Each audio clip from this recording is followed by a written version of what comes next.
दिल्ली की हवा साफ रहने लगी है। हम सब दिल्ली वालों ने मिलके 2 करोड़ दिल्ली वासियों ने मिलके पिछले 5-6 साल के अंदर कई ऐसे कदम उठाए हैं जिसकी वजह से पूरा साल दिल्ली की हवा अब काफ़ी साफ रहती है। लेकिन अब अक्टूबर नवंबर आने वाला है। 10 अक्टूबर के आसपास से दिल्ली की हवा फिर से ख़राब होने लगेगी। 10 अक्टूबर से नवंबर के अंत तक लगभग दिल्ली की हवा फिर ख़राब हो जाती है और उसका बड़ा कारण है कि आसपास के कई राज्यों से पराली का धुआं, जो पराली जलाई जाती है उसका धुआं जो आता है, उसकी वजह से हवा दूषित होती है। अभी तक हम कहते थे कि सारी सरकारें एक दूसरे के ऊपर आरोप लगाती थी। राज्य सरकारें कहती थी केंद्र सरकार कुछ पैसा नहीं दे रही है, केंद्र सरकार कहती थी राज्य सरकार काम नहीं कर रही है।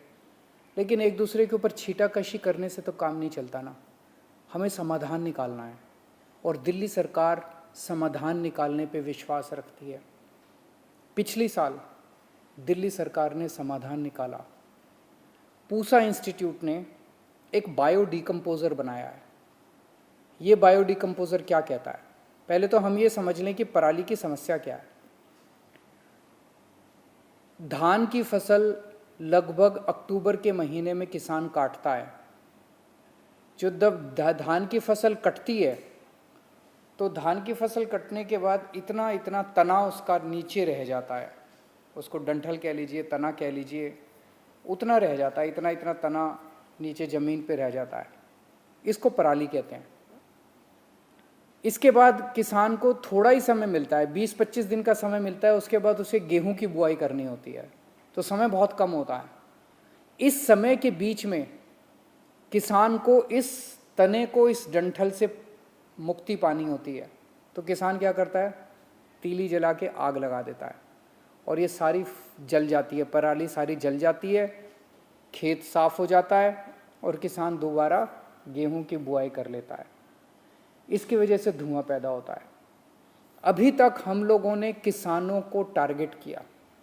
जो किसान अपने खेत को जलाएगा उस पर पेनल्टी लगाई जाएगी। सरकारों ने क्या किया? दोष सारा सरकारों का है, दोष किसान का नहीं है। सरकारों को समाधान देना चाहिए था, सरकारों ने समाधान नहीं दिया, सरकारें दोषी हैं। पिछले साल दिल्ली सरकार ने समाधान निकाला। पूसा इंस्टीट्यूट ने एक बायो डिकम्पोज़र बनाया है, बेहद सस्ता है। उस बायो डिकम्पोज़र को हमने दिल्ली में टेस्ट किया। दिल्ली में 39 गांवों में 39 विलेजेस, 39 गांव में हमने 1935 एकड़ ज़मीन के ऊपर इस बायो डिकम्पोज़र का छिड़काव किया।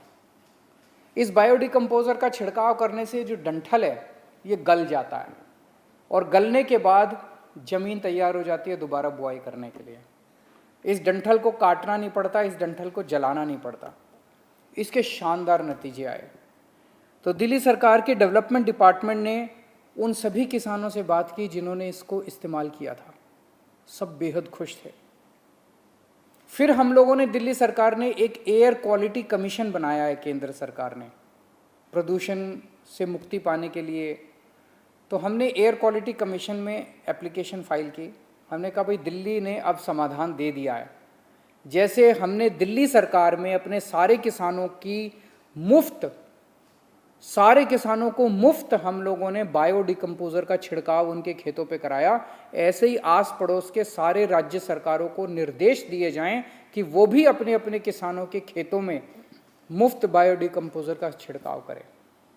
तो एयर क्वालिटी कमीशन ने कहा भाई आप कह रहे हो बड़ा अच्छा है, इसका थर्ड पार्टी ऑडिट होना चाहिए, कोई इंडिपेंडेंट एजेंसी से ऑडिट कराओ। तो दिल्ली सरकार ने केंद्र सरकार की एक एजेंसी से कहा, वेबकॉस केंद्र सरकार की एक संस्था है, हमारी नहीं है, दिल्ली सरकार का उस पर कोई कंट्रोल नहीं है। वेबकॉस एक एजेंसी है केंद्र सरकार की। उसको कहा कि आप इसका ऑडिट कीजिए, आप इसकी जांच कीजिए और देखिए कि जो दिल्ली सरकार ने ये बायो डिकम्पोज़र का इस्तेमाल किया है क्या ये अच्छा है, इसके क्या नतीजे हैं। वेबकॉस की अब रिपोर्ट आई है। उन्होंने पूरी अपनी जांच कर ली है।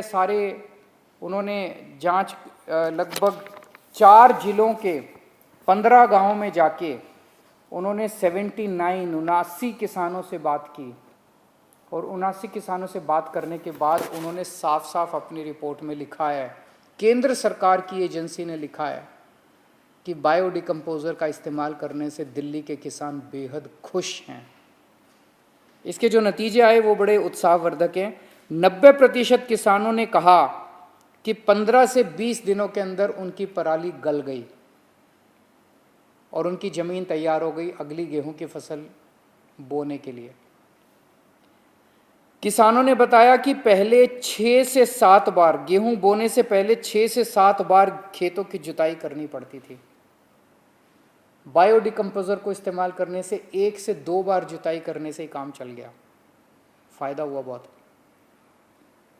खेतों में जो ऑर्गेनिक कार्बन था उसकी मात्रा पहले से 40% तक ज्यादा मात्रा बढ़ गई। ऑर्गेनिक कार्बन भी बढ़ गया बायोडिकम्पोजर को इस्तेमाल करने से। बायोडिकम्पोजर को इस्तेमाल करने से वो पराली जो है वो एक तरह से खाद के रूप में कन्वर्ट हो गई, और तो 40% तक वृद्धि हुई कार्बन के कंटेंट में। नाइट्रोजन की मात्रा 24% तक बढ़ गई उसमें मिट्टी में। बैक्टीरिया जो है 7 गुना बैक्टीरिया बढ़ गया। जो मिट्टी थी, मिट्टी के अंदर जो उपजाऊ बैक्टीरिया होता है जो उसमें फसल उगाने में मदद करता है, उसके अंदर बैक्टीरिया 7 गुना बढ़ गया। और फंगस जो है जो कि फायदा पहुंचाती है फसलों को, वो 3 गुना बढ़ गई। मिट्टी की क्वालिटी जो है उसमें इतना सुधार हुआ कि गेहूं का अंकुरन 17 से 20% तक बढ़ गया। लगभग आधे किसानों ने यह स्वीकार किया कि बायोडिकम्पोजर को इस्तेमाल करने से जो डीएपी खाद है वो पहले ये लोग 46 किलो प्रति एकड़ इस्तेमाल करते थे, वो घट के 36 से 40 किलो प्रति एकड़ हो गई। मतलब फर्टिलाइजर खाद का भी इस्तेमाल कम हो गया, खाद भी कम इस्तेमाल करनी पड़ी। और ओवरऑल गेहूं की प्रोडक्शन बायोडिकम्पोजर का इस्तेमाल करने से जब अगली गेहूं की फसल आई उसमें लगभग 8% की वृद्धि हुई है। तो जैसे दिल्ली के किसान खुश हैं, अब दिल्ली के लोग खुश हैं, ऐसे ही आस पड़ोस के राज्यों के किसान भी खुश हो सकते हैं अगर वहाँ की राज्य सरकारें भी बायोडिकम्पोजर का इस्तेमाल करना चालू करें। अगर केंद्र सरकार राज्य सरकारों को बाधित करे कि वो भी करें।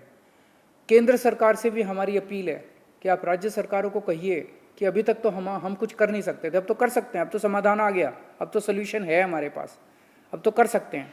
तो राज्य सरकारों को कहा जाए कि अब पराली के लिए मदद कीजिए किसानों की, सारे किसानों के बायोडिकम्पोजर सारे किसानों के खेतों में कि राज्य सरकार फ्री में छिड़काव कराए। इतना सस्ता कोई भी राज्य सरकार करा सकती है, वो फ्री में छिड़काव कराए सारी राज्य सरकारें।